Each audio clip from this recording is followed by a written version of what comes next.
लेकिन जैसे ये भाप बन के ऊपर पहुंच गया, लेकिन बारिश कैसे होती है, ये सबसे इंटरेस्टिंग फैक्ट होने वाला है। How does it make a rain, बारिश होती कैसे, ये आपको जानना चाहिए। ये होते हैं वाटर मॉलिक्यूल, जो अभी भी क्या हुआ था, भाप बन के ऊपर उड़े थे। अब ये कहाँ है, वायुमंडल में ऊपर हैं, सरफेस से ऊपर हैं। अब ये क्या करते हैं, इधर से उधर घूमते रहते हैं।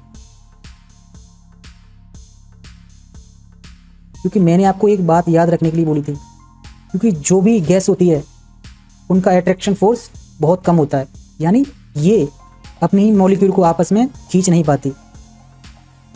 ये मॉलिक्यूल हो गए।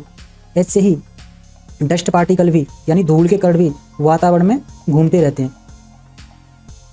तो होता क्या है कि वातावरण में वाटर मॉलिक्यूल और डस्ट पार्टिकल दोनों एक साथ घूमते हैं। तो जैसे ही वाटर मॉलिक्यूल और डस्ट पार्टिकल एक दूसरे के कांटेक्ट में आते हैं, ये चिपक के बड़े हो जाते हैं। क्योंकि गैस का अट्रैक्शन फोर्स काफ़ी कम होता है, इसीलिए यह डस्ट पार्टिकल इनको अपने ऊपर चिपका लेते हैं और एक बड़ी बूंद बन जाती है। इसी तरह से ये बड़ी बूंद बाकी बूंदों को अपने में मिला लेती है। इस तरह से ये प्रक्रिया चलती रहती है जब तक ये काफ़ी बड़ी बूंद ना बन जाए। और यही बड़ी बूंद जब इसका वेट काफ़ी हो जाता है तो ऊपर बादलों से नीचे गिरने लगती है। अब ये देखिए बादल कैसे फॉर्म होते हैं। छोटे छोटे पानी के मॉलिक्यूल जो डस्ट के कांटेक्ट में आते ही एक बूंद का रूप ले लेते थे। अब ये आपस में मिलते रहते हैं कब तक, जब तक एक बड़ी बूंद ना मिल जाए। जैसे ये सभी बड़ी बूंद बनती हैं, ये तुरंत घटा से निकल के बारिश करने लगती हैं। तो इस तरह से बारिश होती है। अगर सच में वायुमंडल में धूल के कण नहीं होते तो रेन भी नहीं होती, बारिश नहीं होती। धूल के कण हैं तभी बारिश होती है। क्यों? क्योंकि जो गैस होती है उनके मॉलिक्यूल बहुत दूर दूर होते हैं। ये अब इतने ज़्यादा आवारा हो चुके एक दूसरे के कांटेक्ट में नहीं आना चाहते। जैसे जब पानी होता है उसकी एक बूंद तो कहीं दूसरा पानी आ रहा है, जैसे इसके कांटेक्ट में आती है तुरंत चिपक जाती है। आपने देखा भी होगा, जैसे आप पानी की एक लाइन लगा दीजिए तो पानी यहाँ से गिरेगा तो इसी लाइन पे चलेगा, वो बाहर नहीं जाएगा। क्यों? क्योंकि इनके पास फिलहाल अट्रैक्शन फोर्स काफ़ी होता है। लेकिन जैसे ही ये लिक्विड से भाप बनता है, इसका अट्रैक्शन फोर्स कम हो जाता है। तो फिर ये क्या करते हैं, एक दूसरे मॉलिक्यूल को चिपकाते नहीं है, एक दूसरे को पास नहीं बुलाते। तो ये काम करता क्या है, डस्ट पार्टिकल जो होता है इन बूंदों को अपने ओर चिपका लेता है। जैसे ये एक बड़ी बूंद बन जाती है काफ़ी, तो ये फिर चिपक जाते हैं। तो जैसे ये काफ़ी बड़ी बूंद बनती है जो ग्रेविटी के अब कॉन्टैक्ट में आ जाती है, यानी अब इसको तो नीचे उतरना ही है क्योंकि इसका वजन काफ़ी हो गया। तो इसी तरह से बारिश होती है। लेकिन समुद्र के बहुत ज़्यादा अंदर वहाँ तो धूल नहीं होगी, लेकिन वहाँ बारिश कैसी होती है, तो वहाँ बारिश इस तरह से होती है, जैसे ही समुद्र का पानी भाप बन के उड़ा तो उसके साथ नमक के पार्टिकल भी उड़ जाते हैं। ये नमक तो बहुत छोटी चीज़ है, कभी कभी तो अंडे भी उड़ जाते हैं। यही देखा होगा कि आपने बारिश में कभी कभार मेंढक, मछली या फिर कछुए भी बारिश में गिरने लगते हैं। उसका रीज़न यही होता है, ये उड़ जाते हैं ऊपर, इनके अंडे।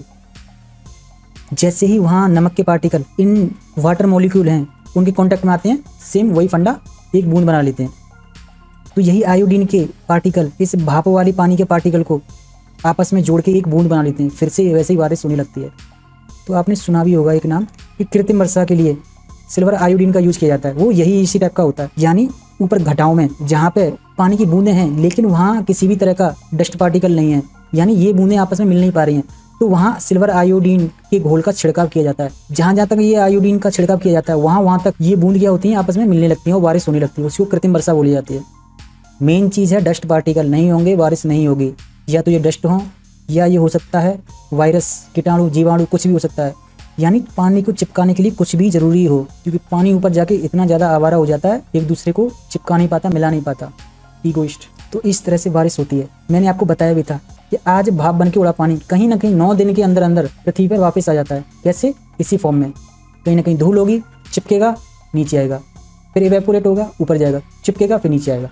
इसी तरह बारिश होती है। लेकिन बारिश कैसे होती है इसको किसी वीडियो में बेहतरीन ढंग से समझेंगे हम। एक एक आपका डाउट उसमें क्लियर होगा। यहाँ केवल मैं एक ओवरव्यू दे रहा हूँ आपको। आई थिंक ये भी आपको समझ में आ गया होगा। तो इस तरह से आप समझ गए होंगे कि बारिश कैसे होती है। यकीनन ये एक बहुत ही इंटरेस्टिंग फैक्ट था कि बिना पार्टिकल, डस्ट पार्टिकल के बारिश नहीं हो सकती। क्यों? क्योंकि गैस के मॉलिक्यूल होते हैं, उनका अट्रैक्शन फोर्स इतना कम होता है कि ये फिर से बूंद नहीं बना सकते खुद के दम पर, क्योंकि ये एक दूसरे से दूर भागते हैं। दूर नहीं भागते मतलब चिपका नहीं पाते। इनके पास इतना फोर्स नहीं है कि ये एक दूसरे को चिपका पाएं, इसीलिए इनको किसी थर्ड पार्टी के साथ चिपकने की जरूरत पड़ती है। This is how it's makes rain. इस तरह से होती है बारिश। समझ गए ना?